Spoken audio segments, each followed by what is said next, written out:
So there's this famous episode in 1922. Einstein comes to Paris to give a talk on his theory of relativity, and Bergson is sitting in the audience. And at this time, Einstein is arguably the most famous scientist in the world. Bergson may be the most famous philosopher in the world. He was huge. Arguably. Yeah, at that time. So Einstein gives his talk. Now, it's in French, I know. His French is not perfect. People in the audience say, Bergson, what do you make of Einstein's his talk about relativity? And this became a debate about the nature of time, and it also became a debate about science and philosophy. So can you briefly explain what happened there? In a nutshell, because it's a rather intricate issue, and the two talked at cross purpose. They didn't understand each other, and it went both ways. It's not only Bergson's fault or Einstein's fault. It was a miscommunication of sorts.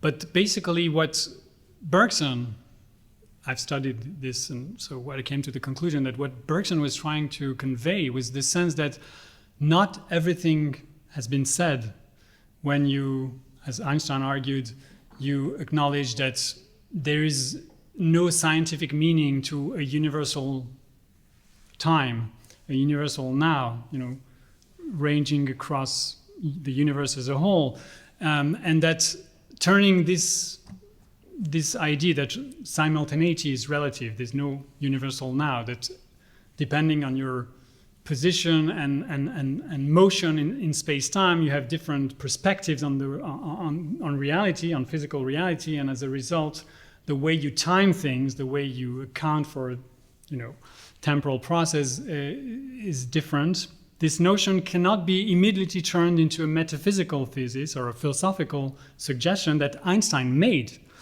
which is that ultimately time is unreal, that everything coexists in a four-dimensional,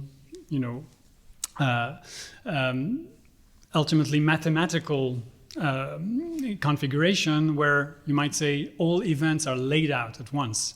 This is what he wrote to the widow of one of his best friends, Bessot, in a letter that is famous. He said, okay, so his friend was